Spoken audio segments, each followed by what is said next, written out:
About Association of Indian Management Schools? It's a 34-year-old networking body of B schools in India, having a membership of about 600 top management institutions.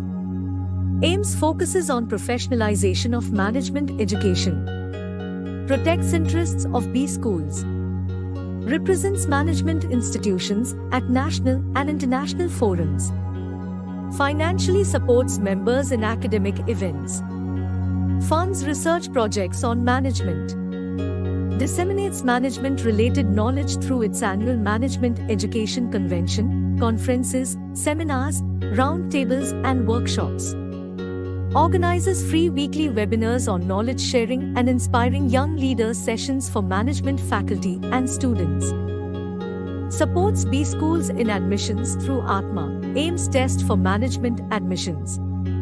Visit https://atmaims.com for more details. Publishes a biannual AIMS Journal of Management. Visit https://aimsjournal.com for more details. Circulates a quarterly e-newsletter on AIMS activities. Conducts workshops on case writing. Encourages AIMS members to be part of decision-making processes as members of chapter management committees and the executive board. Encourages students' participation in free weekly quiz competitions by providing support to interested institutions. Facilitates networking and interaction among B schools. Why would you like to remain a non-member of AIMS? Pay a very low one-time membership fee and enjoy many lifetime benefits. Visit https://aims.org.in for more details.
So let me start.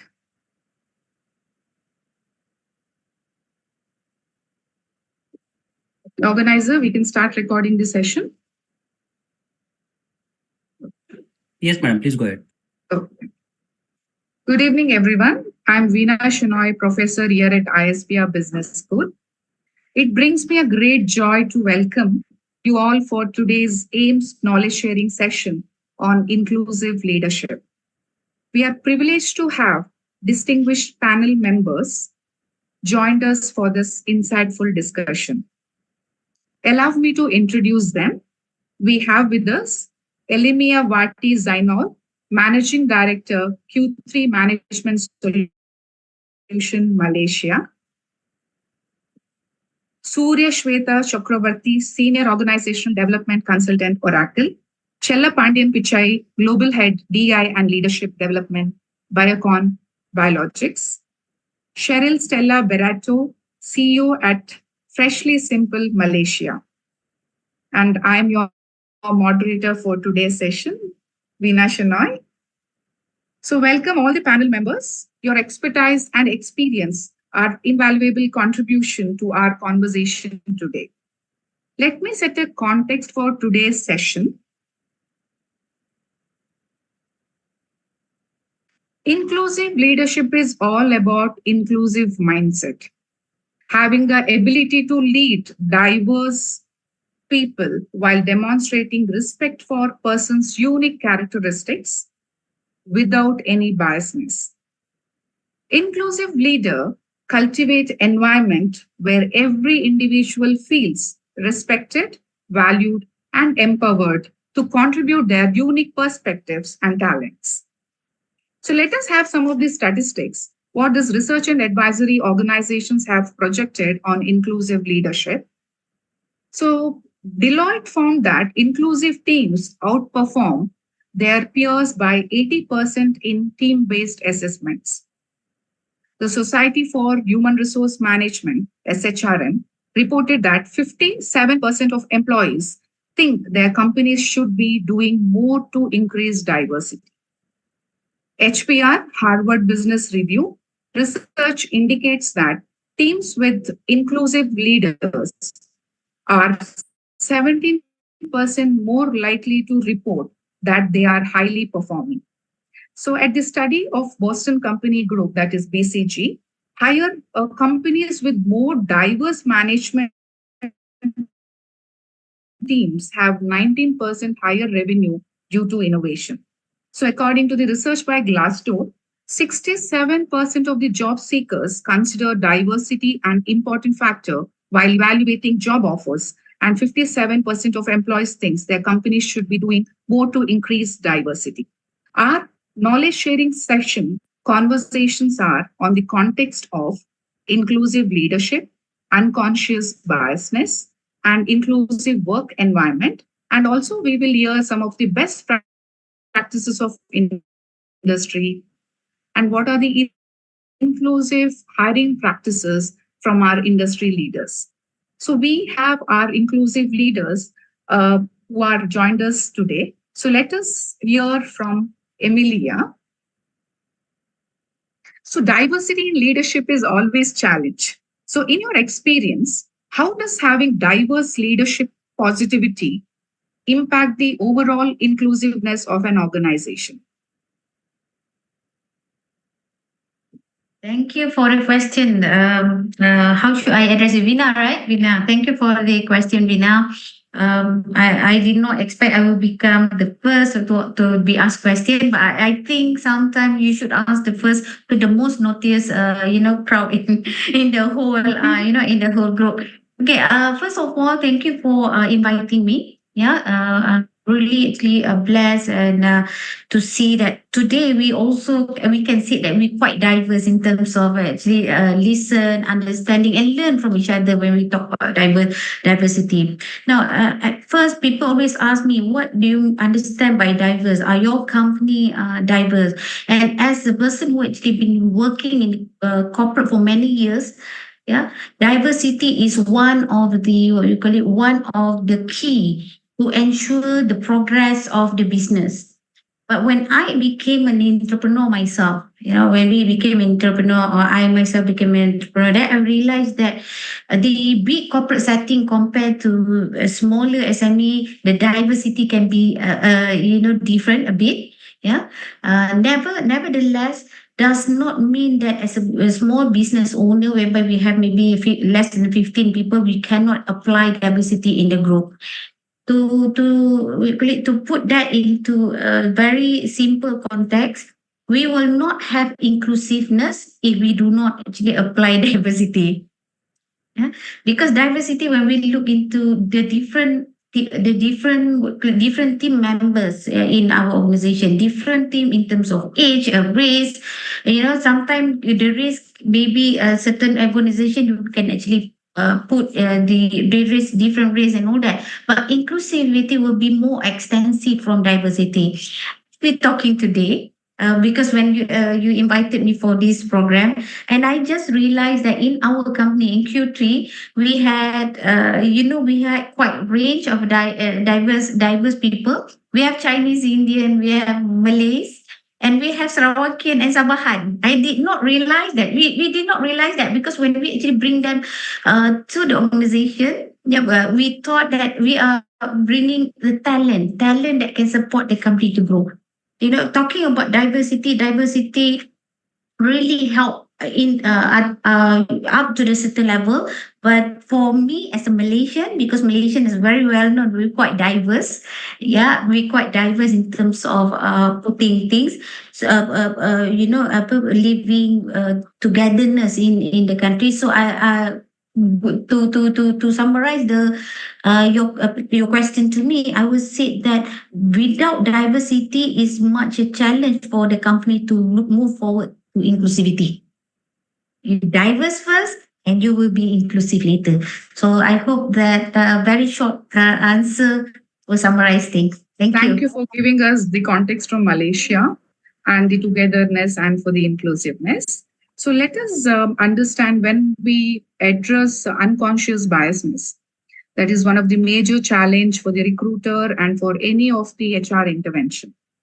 So in the context of leadership, how do you address or mitigate unconscious biasness to ensure fair and inclusive decision making? So we have Chella Pitchai here. He does multiple sensitization sessions on unconscious biasness. Let us hear from him, like what is his thoughts on unconscious biasness. Yeah, thanks, Veena, and thank you, all good friends on the panel and the audience. So there are two types of biases which we need to address before we talk about inclusion. Inclusion revolves around several factors, and then when I describe inclusion fuels innovation. Right? If any innovation is done without inclusion, it will fail. It may not last for a long time. So it has a huge role for sustainability factor. If you look at today, sustainability, there are lots of conversation going on across the world. And even if you look at the SDGs, one of the common anchor for all of that is inclusion. If I am not an inclusive mind, I wouldn't care for the planet Earth. Right? So I wouldn't care for environment. I wouldn't care for society. I wouldn't care for everything around the ESG or sustainability. So inclusion plays a huge role there. And inclusion plays a huge role in innovation. Now, the fundamental question is, what is that will enable inclusion? And of course, the need for inclusion comes where there is a diversity. Imagine a world where all of us look same, we all from same color, race, height, weight, and background. There's no need for inclusion. It's an organic inclusion. So diversity is a beautiful fabric for inclusion, right? Inclusion wears the diversity and showcase. It's like a dress for inclusion is the diversity. Now, why are we not so easily able to do it? That's because of the fact that there is a lot of biases around. And there are two types of biases. It's a huge subject, and then I passionately go and do it, as Veena said, multiple different places. And we're looking at inclusion 360. It means around you, everyone around you. How do you create that inclusive awareness? And but to come to the point, bias, self-bias, and an unconscious bias. So before we address the others' bias, first we need to understand our self-bias, self-doubts, limits comes from self-bias, right? And how do I unleash that as the first way to start? It's the first place to start. Then looking at the biases around us, it could be family, it could be education sector, it is in the organization, it's in the society. So a lot of places where biases are there. So first to know what are the biases, because there is a tendency to be tolerant to bias. And lastly, how do I figure out my unconscious bias? That's a huge exercise, right? Because I'm coaching people to say first, look for the biases, which is a known bias, then we'll go to the unconscious bias. I'll stop there. I'll come back on this as we go around the panel. Thank you, Chella, for giving us overview on enabling inclusion and also giving an touch point to the unconscious biasness from a self-context. So let us understand from the context of LGBTIQ and inclusivity. So we have with us Sheryl Stella. So she is the leader in talent acquisition and talent management. So let us understand from her what steps can leader take to fasten a workplace culture that is inclusive and supportive for LGBTIQ community at workplace.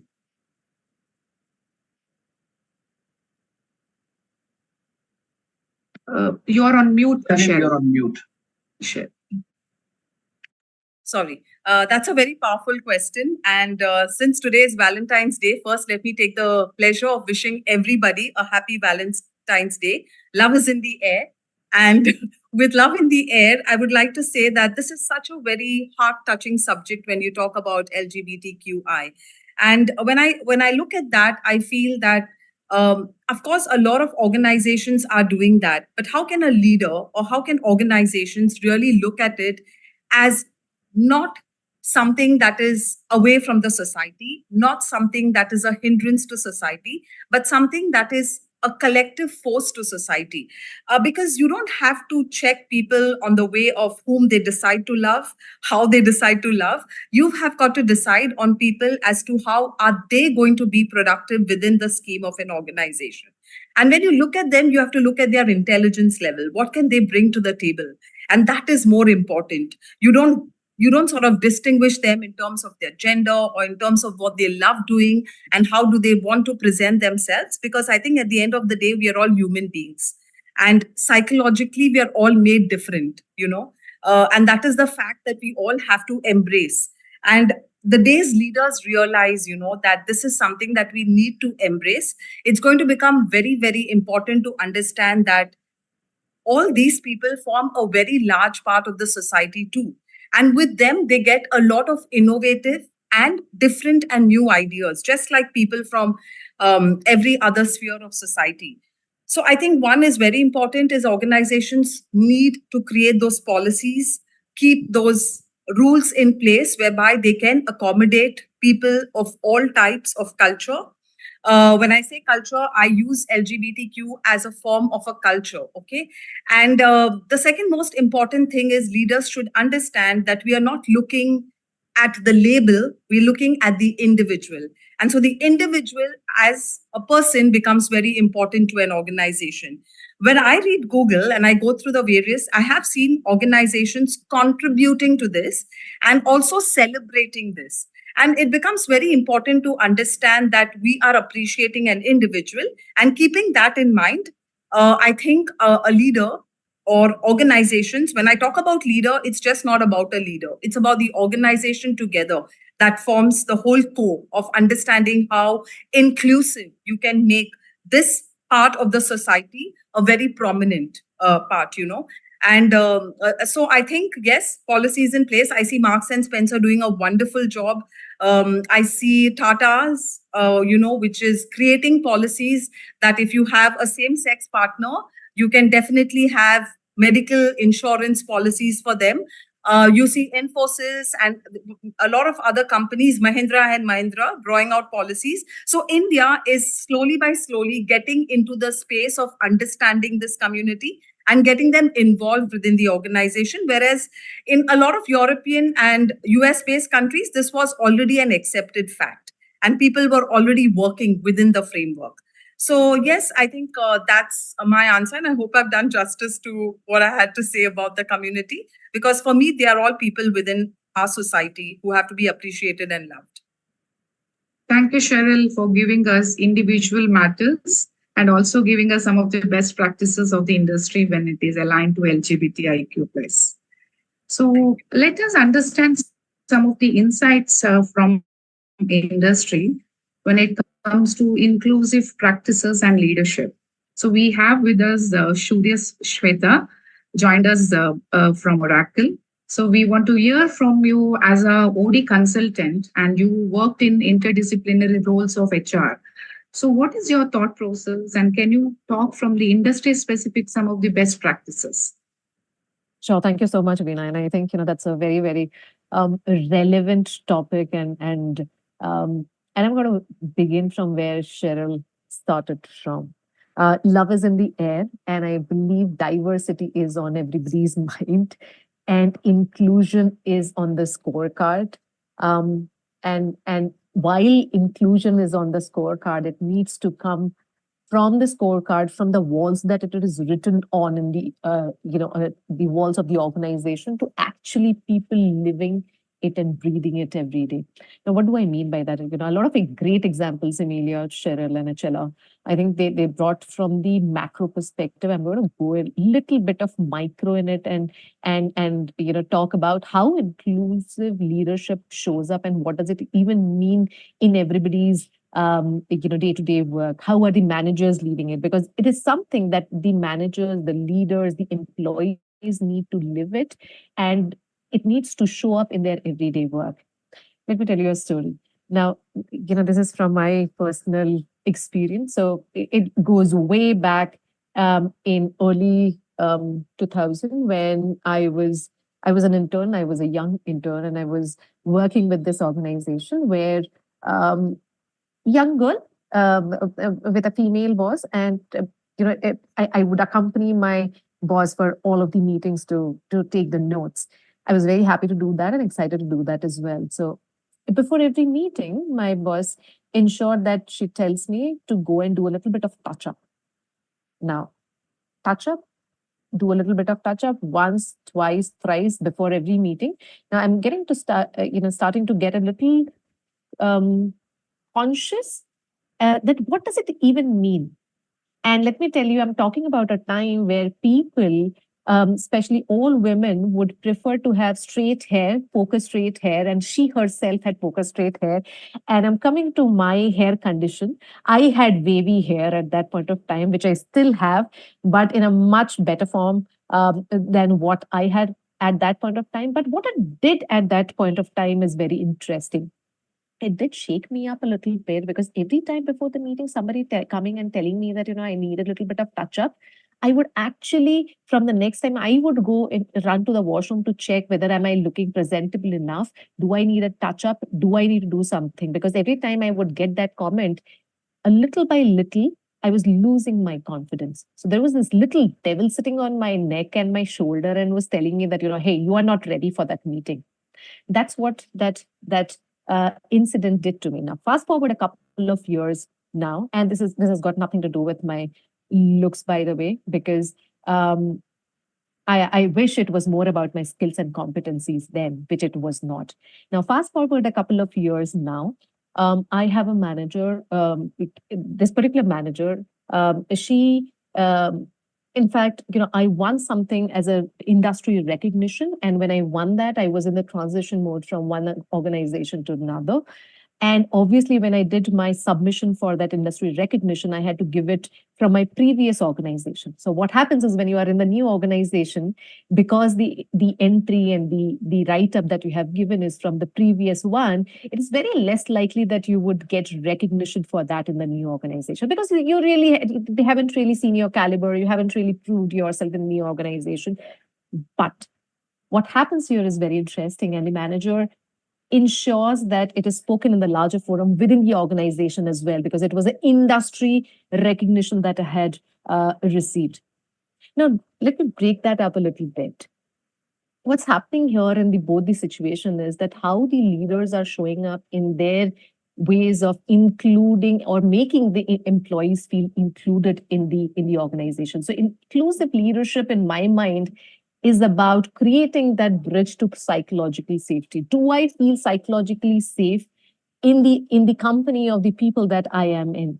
Do I feel safe when I am entering a meeting to propose a new idea, talk about a new idea? Because like Chella was mentioning that inclusivity or inclusion is if you want inclusion, if you want innovation, you'll have to get inclusion first.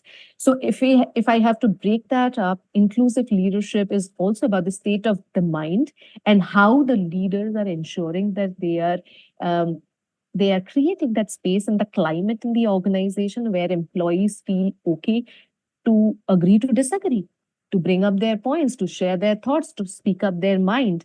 And I think if these are just, inclusion is just written on the walls of the organization because that's one of the biggest values that the organization feels, it needs to be broken up into smaller pieces for the leaders to also understand. They need to be coached And I think, Chella is one of the persons who is pioneering that, but it needs to be broken down into understanding it, and the leaders are to be coached that, what does it look like in terms of behaviors if they were to pick that up.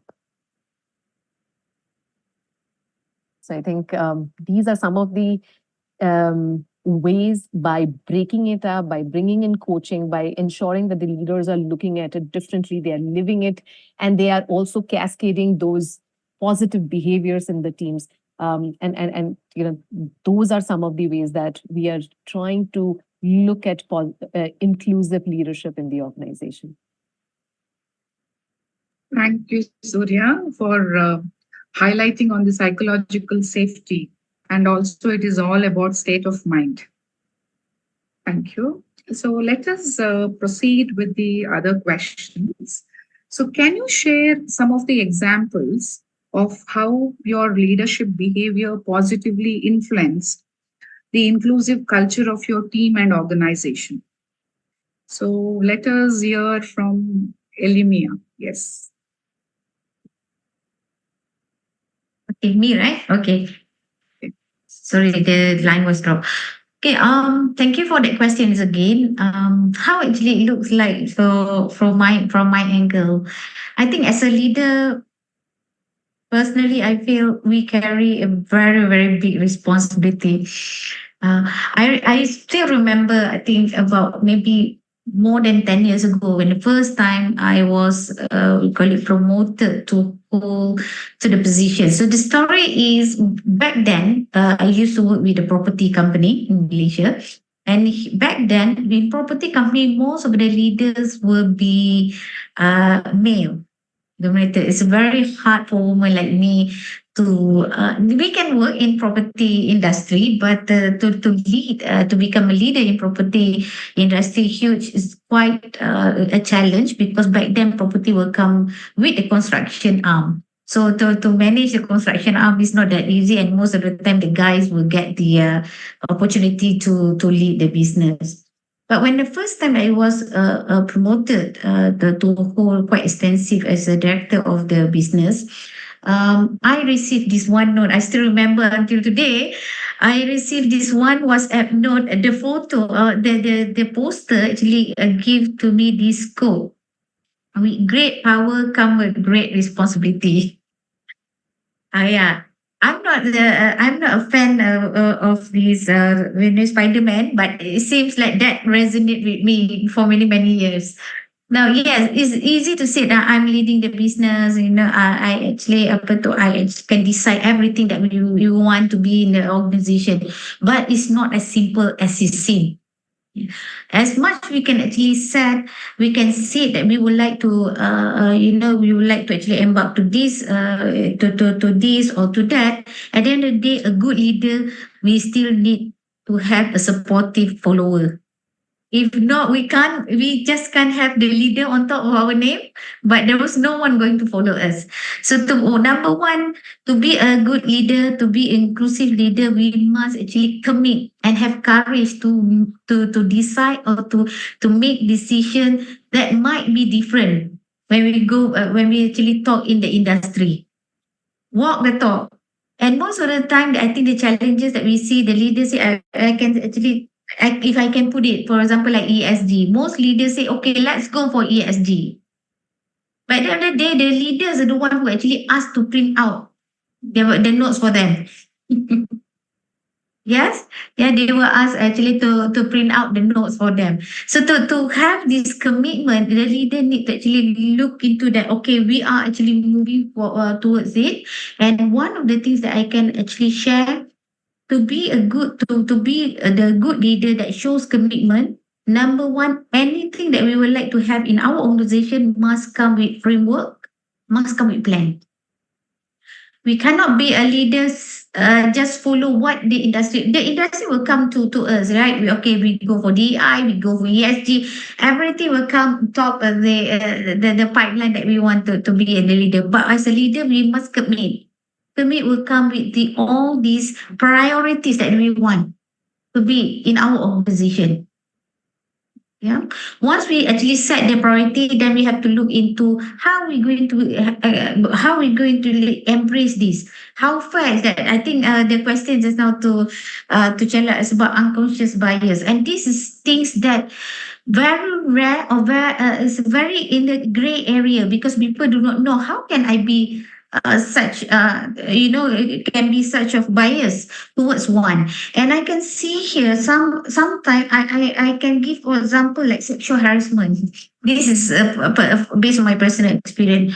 Now in Malaysia, I just talk from my point of angle. In Malaysia, most of the time people when you talk about sexual harassment, they always look into woman as per se. So every time I was invited to the organization to talk about sexual harassment, for example, I will see like a group of women will be in that particular hall, listening to what is sexual harassment mean in the organization, how to manage the sexual harassment, what they can do, what they're supposed to do. And my next question every single time I'm in that hall, I will ask, where is the man? Putting fairness, it should comprise all in the organization. Doesn't matter male, female, transgender. Everyone have our own experience when it comes to sexual harassment, and most of the time I hardly see men will be in the hall hearing or listening to the sexual harassment. Seems like they will never be harassed. Only the woman will get harassed in the organization. To tell you frankly, I have seen lots of men in corporate get harassed. The only thing that they don't say about it. They don't say about it because they said if I open if I say something, people will laugh. I will become people will laugh at me because I'm a man. I'm not supposed to get sexual harassed. Who said so? They have to pretend. In Malaysia, we call macho. They have to pretend that they're okay, they're fine. And they're fine, but they are not. Because when it comes in the organization, we're supposed to look into fairness. It means sexual harassment can happen either gender, but maybe different incident. Yeah, that's one of the things that I can talk about when you talk about fairness. So I also agree what Sheryl said just now. In order for us to actually to look into it as a leader, policy. Once we have this framework, the policy must be in place. One of the things that I realized that most of the organization, not all of the organization are really focused on to enhance their policy. From time to time. Some of the organization will have that policy. Sheryl will agree with me. Sometime 10 years ago, right, Sheryl? The world has moved to a different era, but their policy still remain the same. Yeah, right. The policy remain the same, and they start to ask, why we have this issue? Why we have this issue? Why people leaving the business? We pay them good and all that, and we start to remember about the whole history of the business, how it grows and all that. And we do not see that is coming. So one of the, I think, the leader should actually look, if we would like to be a champion leader or the inclusive leader, we have to look into putting that in place. And of course, to bring people to feel the values and the belonging. This is one of the challenges that I see after pandemic. Veena. In the world, we start talking about work from home, flexible working hours, and everyone start to drop their employees into work from home, right? But they miss one point. Working from home is good because you allow them to have flexible. But at the end of the day, the question is how to make them still feel the belonging to the business, even though they work from home. And that's the gap we need to address. We can't just follow one side because everyone want to work from home, but at the same time, we forgot that we still need to bring them to feel belonging to the business. If they feel belonging to the business, so we can trust them to stay at home. True, the gap. Yeah, right. And of course, yeah. And then, of course, feel confident. As a leader, I think we need to lead confidently. and of course continues to inspire our people. And all these four things that I actually mentioned is really needed to be a good to be inclusive leaders lah, at this at this era. So I think that's about to summarize everything. Thank you. Sorry to cut you. Thank you for giving us an overview on authentic leadership walk the talk. And a lot of awareness has to be created when you talk about POSH or any sensitization sessions on inclusivity. So we are with you for the same thought process. So let us understand, as you have touched on the POSH, let us understand the context from the gender. So how can leaders ensure gender inclusivity in the workplace, and what initiatives have you seen to make a positive impact? So we have a minority here. So we will call out Chella to give an understanding on this. Yeah, thank you. And I was so fascinated by some of the thoughts from Shweta, Sheryl, and Emily. And so Emilia and I have spoken a lot of times in many different situations to understand, and good to hear some of the insights, what came out today. And to back to you on your question, Veena, gender is not two, but I do respect religion practices. In some countries, there is a religious belief or individual belief, and I don't decline or deny that, because that is inclusion, right? I can't force this thought to people, right? And so organizations across the world have looked at several initiatives under ERGs, means Employee Resource Groups, which sits under diversity, equity, inclusion. And there are multiple gender-related networks. Like, for example, even in our company, we have Women Network that's purely focused on women. And then we have Pride. Pride is for the other genders, right? So when I say other genders, it's not binary and goes beyond. And what is the number? What is the focus? Depends on different companies focus on one set of community, or they focus on multiple different community. And at the same time, in Malaysia, we don't look at beyond the two genders, because we also respect the law of the nation, right? And also we respect the religious belief or individual belief. So we are okay with that. So that's the kind of inclusive practice we have. But whereas in other countries where this is a need and we focus there, it is not a force and it's not a umbrella approach where everybody should have in our own company. Similarly, many companies are focusing on that. Then you have beyond genders, then it goes into people with disabilities, right? Or you got different abilities. So how do we embrace them? That's also part of inclusion, right? And I know you do a lot of work in this space, and I've been admiring some of the work which you do, Veena, on this space. Then goes to the next level of network, which is like men allies. So when I say men allies, men can be an ally for many of these ERGs. Could be for men, for women. I do have a group of a certain percentage of our men volunteer to say, I stand up for women. Right? I've been doing that for the last 15 years and across multiple countries, right?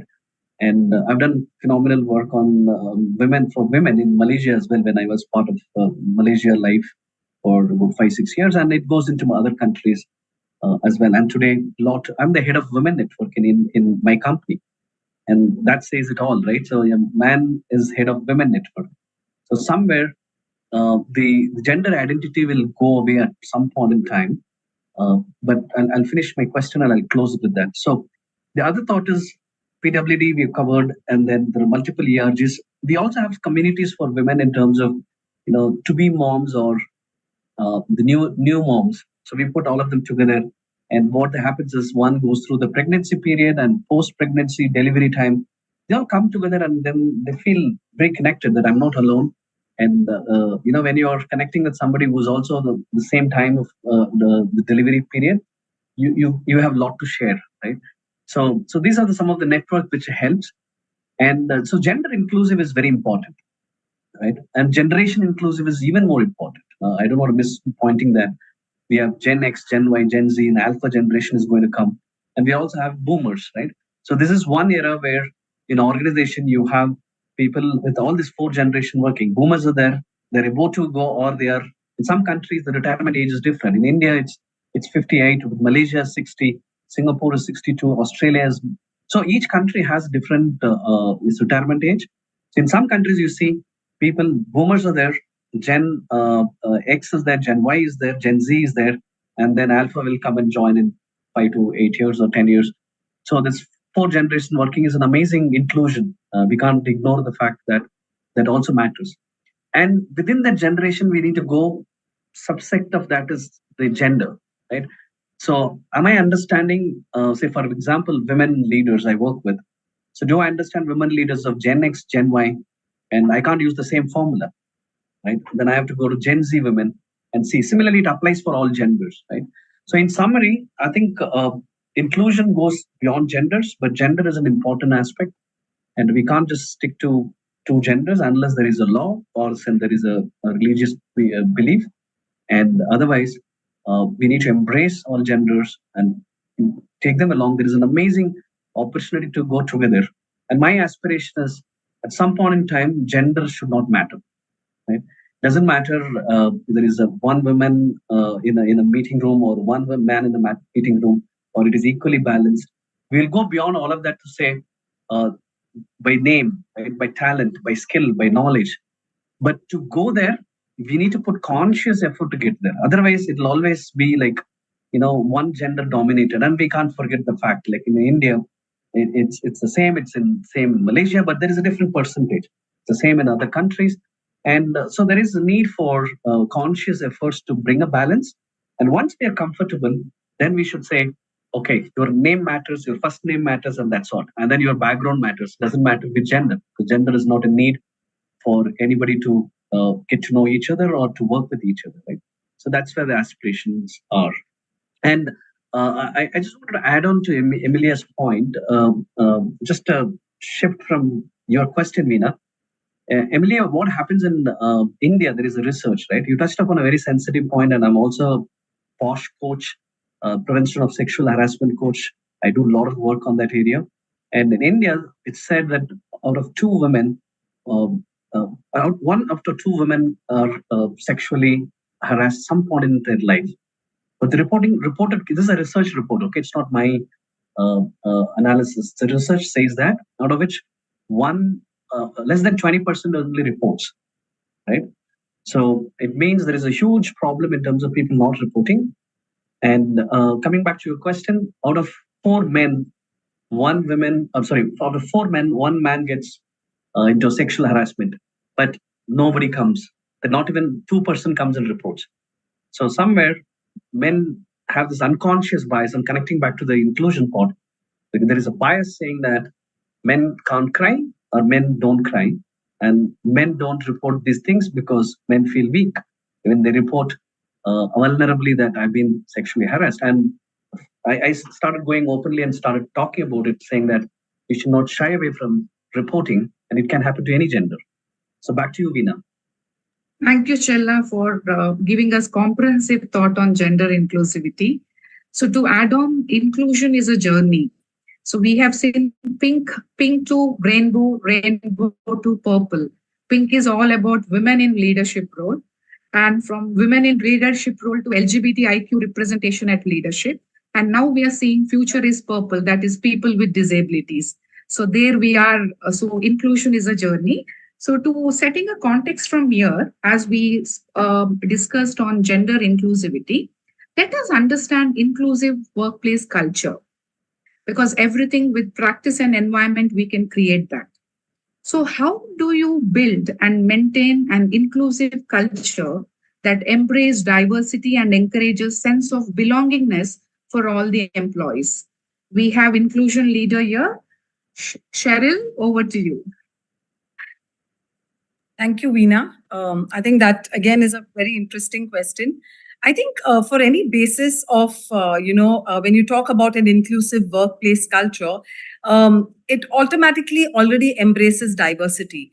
But, when I have gone for sessions and I've gone for training programs, and when I actually speak with leaders and then they tell me about diversity and they say, we want inclusivity, I went for one such meeting. I just don't want to say names. I went for one such meeting and I asked them, they said, we want to do a program on diversity and inclusion. So I asked them, what is your idea of inclusivity? And they said, you know what? Of course, we have a lot of inclusivity in the organization. We sit and have lunch together. And I was like, it is a sense of inclusivity, but where do you make people feel one? Having lunch together is just friendship. It's, I love sitting with you. I love having lunch with you. So it is, so sometimes I try to figure out that for leaders, yet they need to be educated and trained to understand that it's not only about having a diverse workforce, but it is how do you make this workforce inclusive within an organization. I have seen in so many cases when it comes to hiring, I think that's the place where you can make a real powerful impact, where you can get diverse people and make them yet feel inclusive within an organization.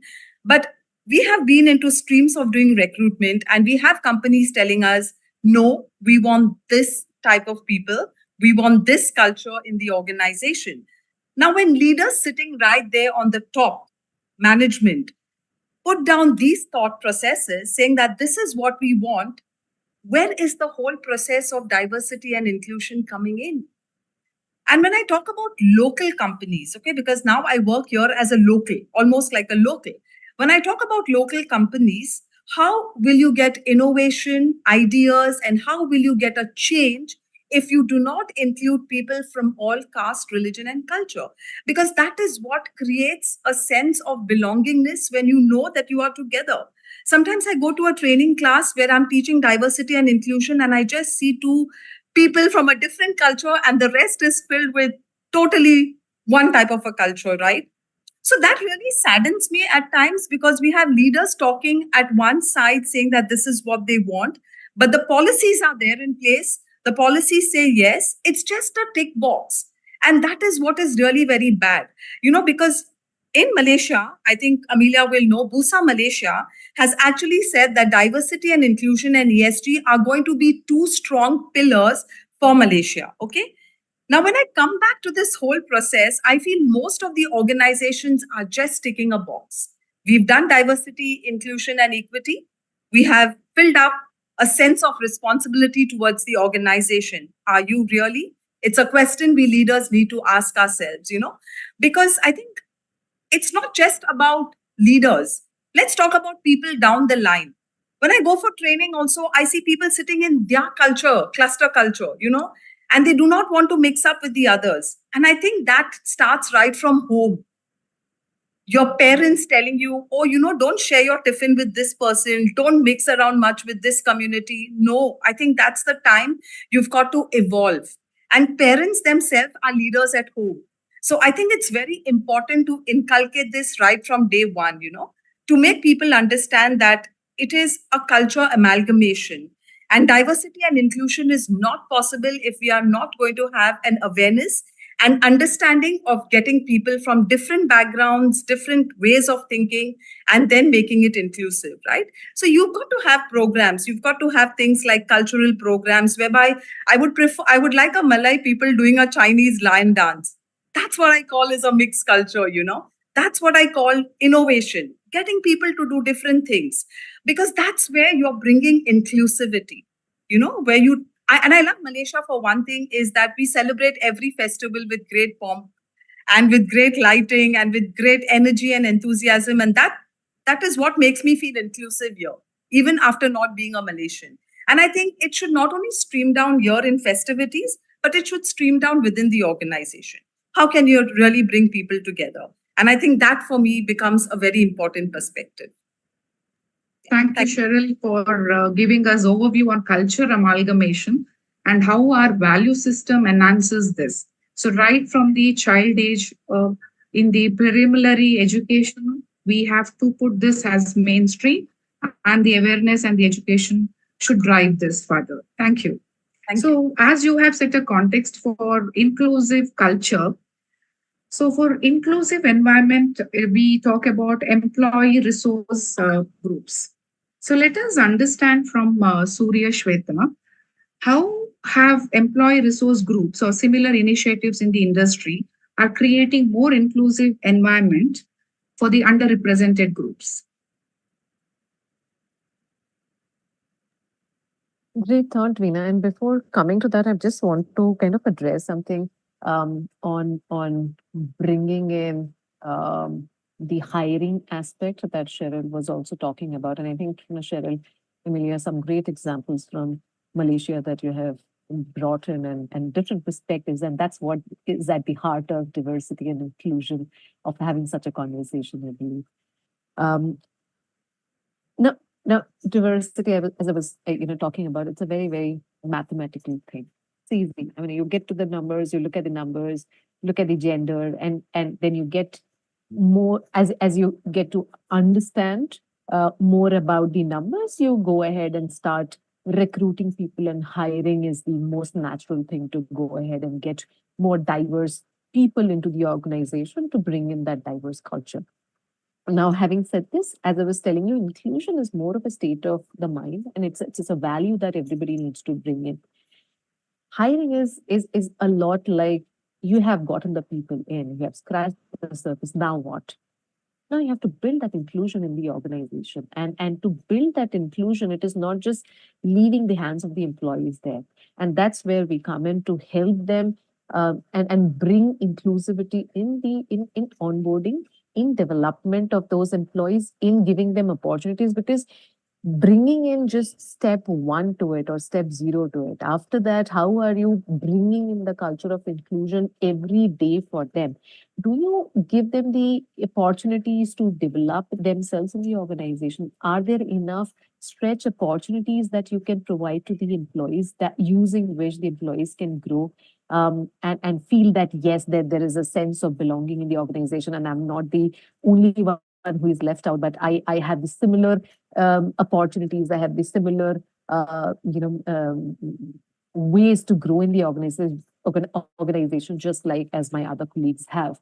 And that is also again related to retention. So more you have inclusion, more it is going to have impact on retention of the employees as well. Now, when we are talking about inclusion, if there is, you have brought in the employees, you don't give them the opportunities, what it does is it strips away from the confidence of that employee you have got into the system. Because then the person starts to feel that, was that just a tokenism that was done at the time of bringing me into the organization? So is there enough for them to grow? If not, then we are stripping away the diverse person's confidence. We are stripping away the inclusion and the competencies that the person needs to get and have, and again, thereby impacting the inclusion. So what we are doing is we are trying to bring in the parity in hiring, parity in development, parity in promotion, and parity in retention. So there needs to be parity in all these forms. And something Chella said a while ago, which was interesting, on unconscious bias. And before we get to the unconscious bias, how we can be aware of our conscious biases as well. And at the time, of hiring, when we are talking about, in fact, I was having a conversation with a very senior colleague and a friend, who is a director finance in a multinational organization, who is a top CA, one of the top CAs in our country. And he comes from Sydenham College, Mumbai. Now, when we were chatting up, I realized that this person is, when the person is trying to hire in the organization, he is looking for people who has come from Sydenham. Why? Because he is looking for people who has gone through that rigor he has gone through. Because he knows that whoever comes from that college is already up there in terms of their resilience, in terms of their capabilities and abilities. Immediately, that similar to me bias is attacking that hiring thing as well. So if we are trying to hire, and if we are bringing in biases there, and if we are not telling people, if we are not educating the leaders, like Sheryl was mentioning, that it needs to be educated, it needs to be told, it is a skill that needs to be built every day, where the coaches, where the leaders are being coached, where the employees are being coached, how to be aware of these biases, how to be aware of not fall for these biases so that they can be more inclusive and build more inclusivity in the organization. And in terms of the ERGs, I think we have various ERGs that support these causes. But the most interesting one out there is where we are building little communities that just not help the leaders, but we are breaking these down into simple statements that is easily understood by the employees, every employees across levels, that they can understand what inclusivity means in a meeting, in a town hall, in the organization, or in an external forum as well. So those are, I think, very important for me that we are doing as part of those ERGs, because these ERGs are for the people, by the people, and we are trying to break some of those unconscious and conscious biases, but by bringing in first by awareness. So those building of those awareness is at the core, at the heart of these ERGs. Thank you, Suryashweta. Yes, thank you. So we'll have a quick fire chat because we said we will discuss from intersectionality context as well as measuring inclusive leadership. So these are the two questions which we will take up, and then we will open up for Q&A. So intersectionality, when we address the intersectionality of gender, race, and other dimensions to ensure holistic and equitable approach, what are your thoughts on this? I'm okay. You can quickly, with 1 minute, thoughts on this. Emilia? Okay. Right. How I feel about intersectionality. Okay. Now, first, I think we have to talk about inclusivity. We have to talk about the steps and all that. But first, we have to understand. I think everyone understand as a leader, each of us is different. Each of us is different. That's number one. Very basic thing. We have to understand each of us is a different person. We can be a female, we can be male. You know, I can be, let's say, a pregnant mother. You know, pregnant workers. One pregnant workers is different from another one. So we used to actually hear when say, oh, during my pregnancy, I'm not so weak like you. This is most of the time things that people compare when we see one workers a little bit weak compared to others when they come to pregnancy. This is no in the organization, right? I think in the reality, in the society, it's supposed not to be that type of comparison. That's number one. Number two, to understand the different person will carry a different baggage behind them. I always believe that we need to craft the policy, but the policy not supposed to be crafted in one-sided. I can give what we actually done in our organization. Of course, the maternity leave in Malaysia is 98 days now. Yeah, 98 days. I will actually prefer come back when talk about the smaller things. We can actually do better than what the law have given. For example, in Q3, we giving the parenting care leave. Now, our parenting care leave is not meant for a woman. It's Emilia, meant for 1 everyone. minute. Sorry to cut you. Yeah. So just a concluding statement on this. Yes, to conclude that, by looking into more segmentized, people are the same. We try to actually look into things that the company can offer that can be leveraged by everyone in the organization. Everyone in the organization. This one thing I can say, to summarize the whole thing. If we can do that, I think we actually have moved one step better than from the rest, in the industry. Thank you. Yes, thank you. So let us hear from the thoughts from the panel. Effectiveness of inclusive leadership behavior.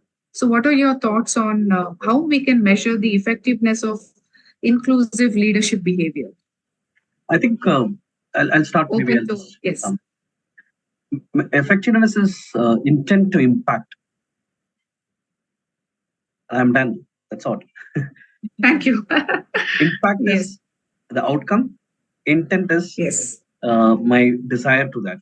So my behaviors is only leading to intent, then I'm just putting a face saying I'm very inclusive, but I should consistently practice and it should be felt by others. Then it's good. Otherwise, I can't fake it for long. And one fine day, I will. Very much. So impact is what is the important factor here. Thank you, Chella. Sheryl, yes. Oh. I think also quickly, like, for example, the number of promotions you get, the diverse voices that are heard in decision making, the influence of people in the meeting rooms, all these things I think are very important to see the effectiveness and to see how, it can really, what is the impact, as Chella rightly mentioned, right? And as even Shweta mentioned, the underrepresented, right? How are you really going to be a voice for them? Take feedback from employees as to how they feel within the organization in terms of inclusion. I think those are some important factors. Thank you, Sheryl. Surya, you can conclude. What is your thoughts on effectiveness of inclusive leader? I think I would just have one word for it, that building in that psychological safety. It is really, really at the heart of it, that how are you making your employees feel safe to bring up points, to challenge you, to agree to disagree, to feel safe to bring up their points, to have a different point of view in a meeting from yours. I think if that inclusive leader is bringing in that psychological safety, and I think that really sums up my point of view and my thoughts here. Thank you, Suryashweta. So hope we have covered the contextual comprehensive framework which we have discussed initially, considering the inclusiveness, best practices, hiring practices. So if you have any questions, we are open for questions for 2 minutes, then we can conclude.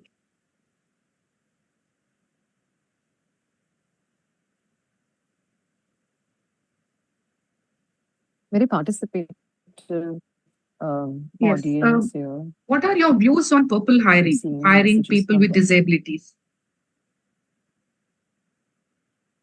I think they should all be given an opportunity, right? I know cafes in Mumbai and in India which are hiring people for the deaf and the dumb.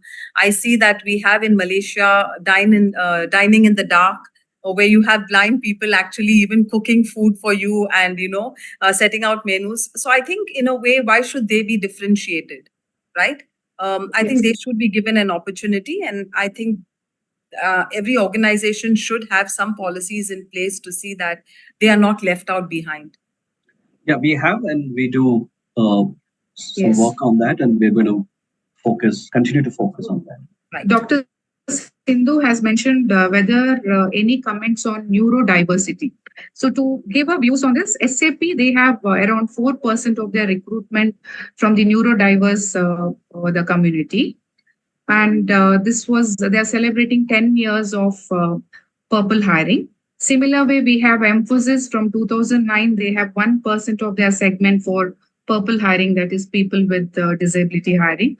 So we have best industry practices like Accenture, IBM, Amazon, Google, Microsoft. We have chief accessibility officer also who are representing the leadership, and right from their inclusive infrastructure to the policies and for the governance, you can see the representation from the community. So that to value add. And we are not having any questions, so I feel it is good to go. I'll conclude thanking all the panel members, Emilia, Chella, Sheryl, Suryashweta. Thanks for joining us. So I would like to extend my thank you to AIMS, Mr. Sudhir Sharma, the president, all the board members, ISBR, AIMS secretary, and all the participants for joining us today. Thank you. Thank you so much. Thank you, Veena, and thank you, everybody. I just saw I think I saw something about women being promoted because of bias. Somebody put up that. And I would like to say that women is a race of being intelligent. And I don't think we are promoted on bias at all. I totally disagree on that. I think we are promoted because of the intelligence and with the knowledge we get with us and the emotion, the empathy. I think women showcase a lot of empathy. And that is the reason I think we get the opportunity, or women get the opportunity to be there. And we are still way behind. Women are way behind on leading on board of directors, being chairman of organizations. We are hardly any Sheryl, I tend to agree with you. I think once I said that in order for women to be where we are today, we have to work 10 times harder. Yes, exactly. I know Karnagar asked the right question on a forum where all the great leaders are presenting, and I think it's not true, and that it's because of non-merit people get promoted, and I agree, I echo, and I thought I'll bring my voice to this, being in the other side of the gender. I have 85% my teammates are women, and in Malaysia I had 100% women, and I had Singapore 100% women. I worked a lot of 100% women team for the last 10 years, and 50% of my managers out of 18 managers I worked are women, and I've learned a lot. My mentors are women, and I have great friends like all of you women. So it's not true. Every gender brings uniqueness, and they have their. All of us have our I own. think we work well together. I think if we have the 100% women, we might face the challenges in the organization as well. So both are actually needed. Both are needed. We should have that, because if not, there is no spark in the organization. Okay, tend to have one side only. Thank you, everyone. Thank you for joining us. Thank you, Veena. You did a great job, Veena. Yeah, Veena, thank you so much. I think. Thank you, everyone. Great conversations. Thank you. Thank so you, much. everyone. Thank you, both of you, to join from Malaysia. We love it. Yes. Oh yes. Thank you for giving Thanks us for Asia inviting Pacific us. context. So let's Thanks for connect the- in LinkedIn. I know it's 7 o'clock and you have a flight to catch, but great. Thank you so much. Thank you, Stella, Shweta, thank you. everybody. Thank Sheryl, you. Emilia. Bye bye.